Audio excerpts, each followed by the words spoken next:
As mentioned in my earlier episode titled, What is the Flow State? The flow state is an essential psychological foundation if we are to enjoy the much beloved skills that we have honed through diligent practice. I will now add to what has previously been presented regarding the flow state during this series on mastery and creativity. The final foundation of the flow state, the one that brings this all together, is non-duality. For a vivid depiction of the flow state, listen to this description from the great blues guitarist Eric Clapton. I can't really explain what it's like except in a physical sense. It's a massive rush of adrenaline, which comes at a certain point. Usually it's a sharing experience. It's not something I could experience on my own. It's not even just the musicians, it's everyone that's involved in the whole experience. Everyone in that place seems to unify at one point. It's when you get that completely harmonic experience, where everyone is hearing exactly the same thing without any interpretation whatsoever or any kind of angle. They're all transported toward the same place. You could call it unity, which is a very spiritual word for me. Everyone is one at that point, at that specific point in time, not for very long. Of course, the minute you become aware of that, it's gone. End quote. Non-dual perception captures the essence of peak performance and enjoyment. When the mind's focus is split, energy is dissipated and mental processing is stunted due to the interference that is caused by distractions. It is only when the mind is operating in a non-dual state that flow occurs. In such a state, performance peaks, as does enjoyment.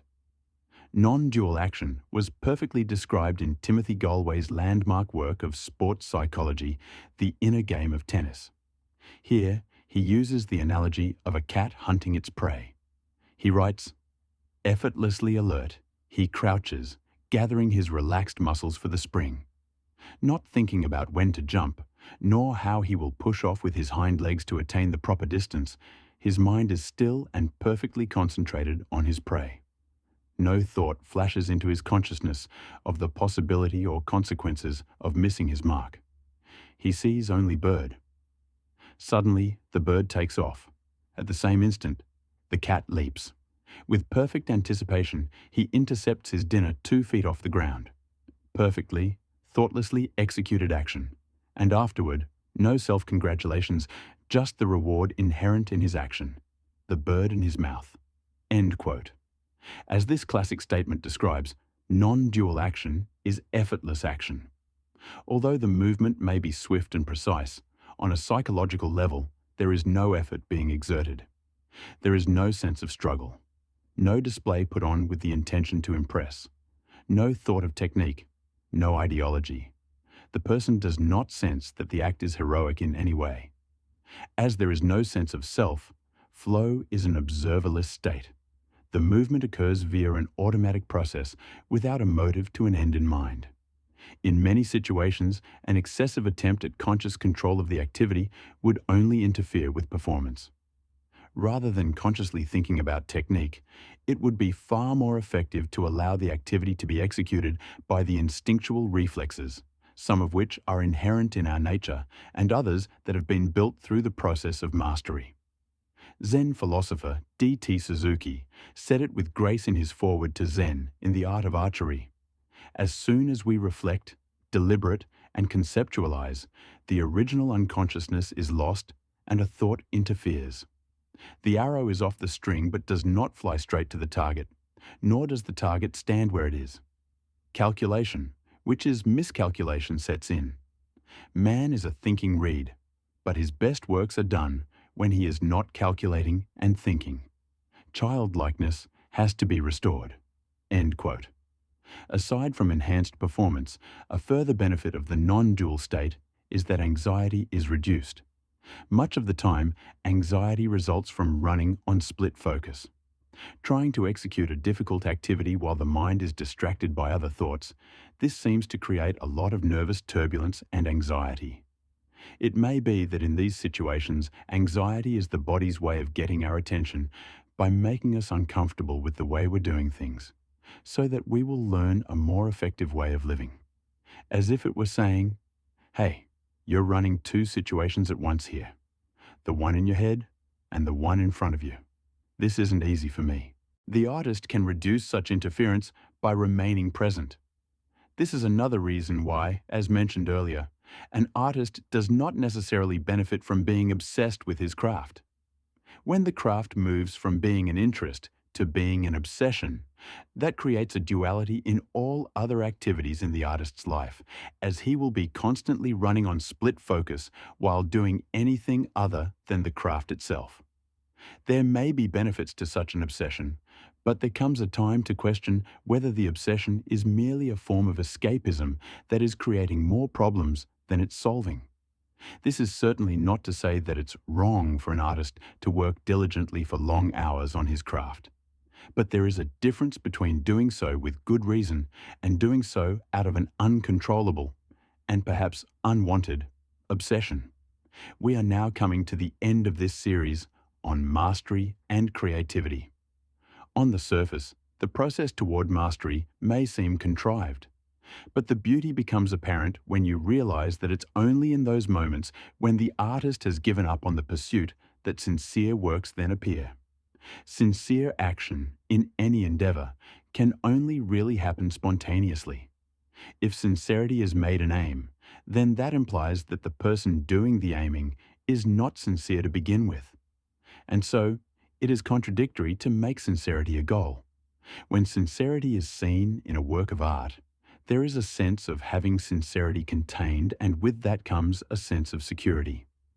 But I do wonder if that attempt to bottle sincerity is really just something we do out of fear.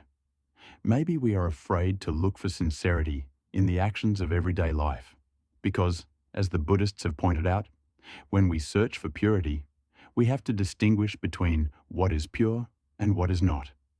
We are then engulfed in a painful thought process, day in, day out, frequently seeing wrongness and invalidity in the world around us.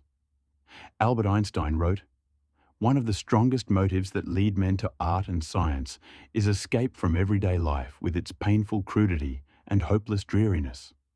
From the fetters of one's own ever-shifting desires, a finely tempered nature longs to escape from the personal life into the world of objective perception and thought." End quote. Earlier it was mentioned that effortless action is another foundation of the flow state. We cannot force effortless action because that would be trying not to try, which of course is still trying. So, what can we do to make flow a more common occurrence in our lives and in our arts despite these dilemmas? The answer, I believe, is to follow curiosity and to realize the value of fun. If an activity is genuinely fun, then it will provide an easier way to slip into the flow state because the foundations of flow will be there automatically. Rather than simply being a means to an end, the activity will be an end in itself, and therefore, it will be effortless. Different things seem like fun to different people, and at different times depending on their skills and interests. I believe that this is a reflection of the fundamental nature of the mind.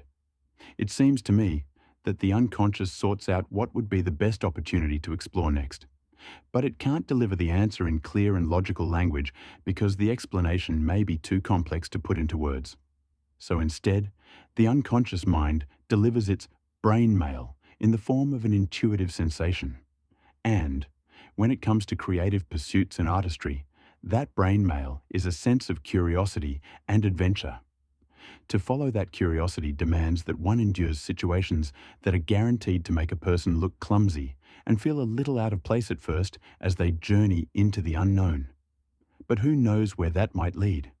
The process may be a reward in itself. I'll leave you with a quote from the great martial artist Bruce Lee.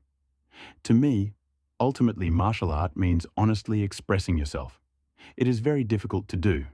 I mean, it is easy for me to put on a show and be cocky and be flattered with a cocky feeling. Or I can make all kinds of phony things, you know what I mean, and blind you by it. Or I can show you some really fancy movement. But to express oneself honestly, not lying to oneself, to express myself honestly, my friend, is very hard to do. And you have to train.